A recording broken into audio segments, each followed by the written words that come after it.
Before we talk about productivity, before routines, before discipline, I want you to picture something. It's a weekday night. You've already done what you were supposed to do today. You woke up on time. You followed your routine. You studied. You didn't completely waste the day. On paper, it looks like a good day, but inside, you feel tired in a very specific way.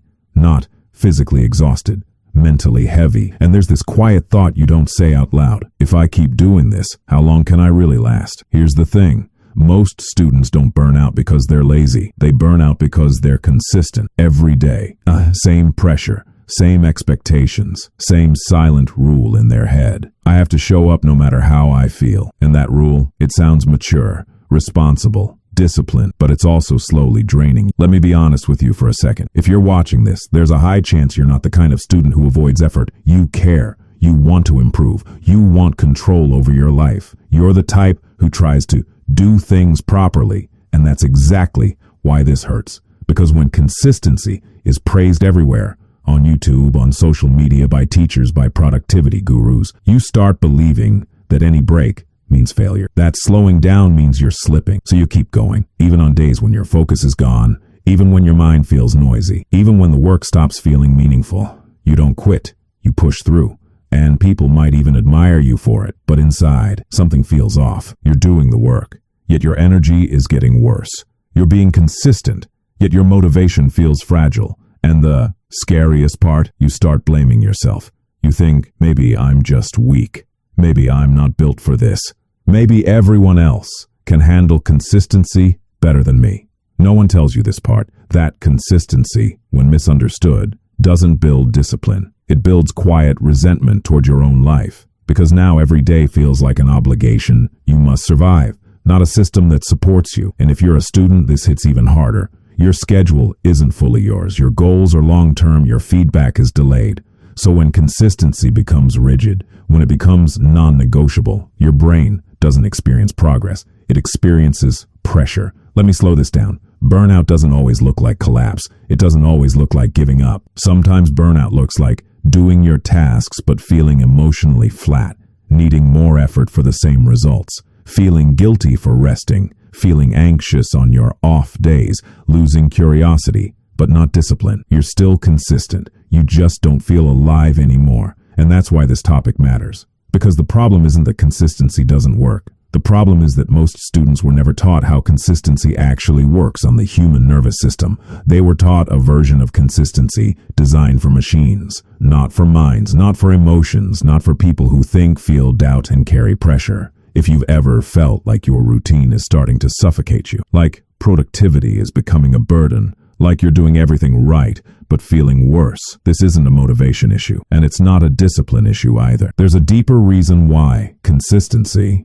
the thing you were told would save you, might be the exact thing pushing you toward burnout. And once you see it, you won't be able to unsee it. Here's the thing. The belief that hurts students the most sounds harmless on the surface. It goes like this. If I just stay consistent, everything will eventually work out. And look, that belief isn't wrong. It's incomplete, because nobody explains what kind of consistency actually works for a human brain. Most students unknowingly practice what I call rigid consistency. Same hours, same output expectations, same self-talk. Every day, treated as equal. But your brain doesn't experience days as equal. Your energy fluctuates, your emotional load changes, your cognitive capacity goes up and down. Yet, rigid consistency ignores all of that. Psychologically, here's what starts happening. At first, consistency feels empowering. You feel in control. You feel discipline. Your brain releases dopamine, not from the work itself, but from the identity of being someone who shows up. That feels good, but over time, something shifts. The dopamine stops coming from progress and starts coming from relief. Relief that you didn't break the streak. Relief that you didn't fail today. And that's a problem, because now consistency isn't about growth. It's about avoiding guilt. Your brain starts associating your routine with pressure instead of reward. And when pressure becomes chronic, the nervous system responds in one of two ways: fight or freeze. Most students don't fight. They freeze quietly. They still sit at the desk. They still open the laptop. They still do the work. But mentally, they're numb, easily distracted, emotionally flat. This is why you can study for hours and still feel behind.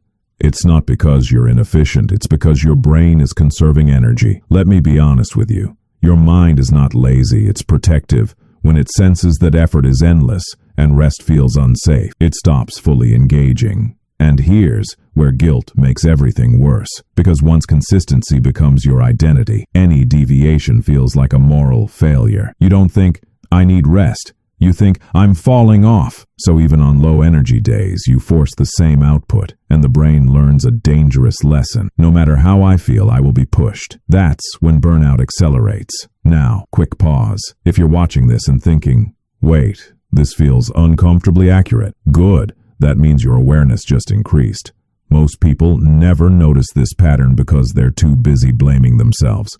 All right, back to it. Another belief students absorb is this. Discipline means doing the same thing every day. But psychologically, discipline is not repetition, it's adaptation. Rigid consistency ignores fear, ignores mental fatigue, ignores emotional load. And fear is important here because many students aren't just tired, they're scared. Scared of falling behind, scared of disappointing someone, scared of wasting time. So they over-control their routine. They think strictness will make them safe. But strictness, without flexibility, turns your routine into a threat. Your brain starts associating your desk, your planner, your study time with anxiety, not progress. And once that association forms, motivation drops. Not because you're weak, but because your mind is trying to protect you. This is the quiet burnout nobody talks about. Not explosive, not dramatic. Just slow emotional erosion. You're still functioning, but at a lower and lower level of aliveness. And here's the most uncomfortable truth of all. Consistency didn't fail you. You were just never taught how to make consistency psychologically safe. That's what we're going to fix. But not with hacks, not with extreme routines, not with pushing harder. There's a different framework, one that works with your brain instead of against it. And once you understand it, consistency stops feeling like a trap and starts feeling sustainable again. All right, now we build something better, not a grind harder system, not a motivational speech, a framework that works with your psychology. Here's the shift you need to understand first. Consistency should be about stability, not sameness. Look, your brain doesn't need identical days. It needs predictable safety. So instead of asking, can I do the same amount every day? We ask a different question. Can I show up in a way that my brain trusts? Even on low days. That's the foundation. Now let me walk you through the system, step by step. Step 1, replace fixed output with a minimum viable day. Most students set one standard, study 4 hours, finish all tasks, hit every goal, and when they miss it, guilt. Instead, you need 2 standards, minimum, optional. Your minimum is non-negotiable, but intentionally small. Something like 25 focused minutes, reviewing notes, not mastering, showing up, not finishing everything. Why this works psychologically. Your brain stops seeing consistency as a threat. It learns, even on bad days, I can succeed. That restores dopamine from completion, not relief. And once safety is restored, engagement comes back naturally. Step 2, match the task to the energy, not the clock. Here's where most routines fail. They schedule time, not cognitive load, but your brain has different modes. High focus, low focus, passive. So instead of study from 6 to 9, you decide in advance. High energy tasks, problem solving, writing. Low energy tasks, review, organizing, watching lectures. This removes friction. You're no longer forcing your brain to do deep work when it's depleted. You're cooperating with it. And cooperation beats control every time. Step 3, build recovery into the system, not as a reward. Let me be very clear here. Rest should not be something you earn. That mindset keeps your nervous system in survival mode. Instead, recovery must be scheduled and predictable, not random, not guilt-driven. This could be one intentionally lighter day per week, short daily decompression rituals, clear stop times for work. Why this works? Your brain relaxes before burnout happens. When rest is predictable, effort becomes less threat, and paradoxically, your consistency improves. Step 4, measure consistency by return speed, not perfection. This one is big. Old mindset, I broke my routine, I failed. New mindset, how fast did I come back? If you miss a day but return the next, that's consistency. If you miss a week but don't quit, that's consistency. This removes the all or nothing trap, and psychologically, it rebuilds identity. I'm someone who returns, not someone who never slips. That identity is resilient. Quick authority. Micro example. I've seen this with high-performing students again and again. The ones who last the longest aren't the strictest. They're the most adaptive. They don't fear low days. They plan for them. And that's why they stay consistent for months, not weeks. This framework does one thing really well. It makes consistency safe, not intense, not impressive, safe enough to repeat. And that's what actually builds progress. Here's where everything starts to come together. Because once consistency stops hurting you, it starts working for you. Not dramatically, not overnight, but quietly, reliably. And this is the part most people misunderstand. Consistency doesn't win because it's intense. It wins because it compounds. Look, when your system is psychologically safe, a few things change naturally. You stop negotiating with yourself every day. You stop needing willpower just to begin. You stop burning energy on guilt and self-judgment. That energy doesn't disappear. It gets redirected into focus, into clarity, into patience. Now imagine this over time, not forever, just 30 to 90 days. 30 days of showing up without fear.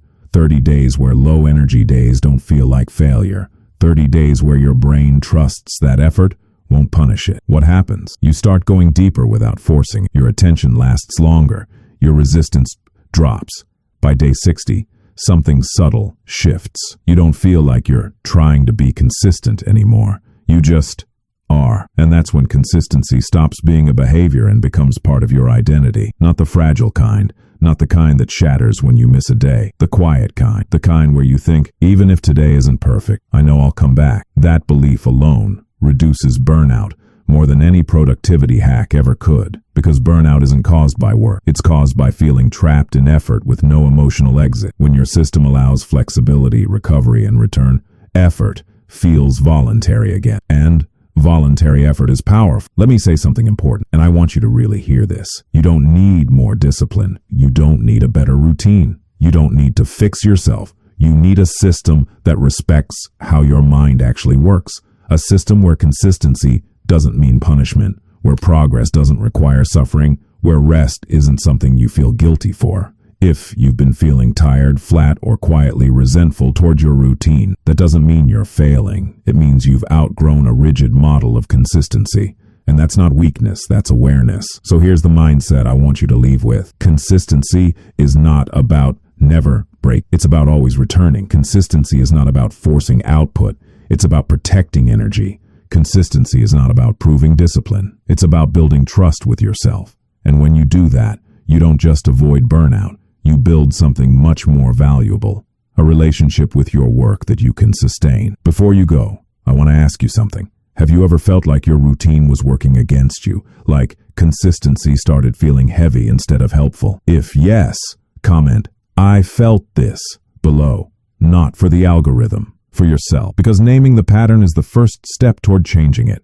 And if this video helped you feel understood, not judged, you might want to stay here. We talk about growth without pressure, discipline without shame, and consistency that actually lasts. Take care of yourself. I'll see you in the next one.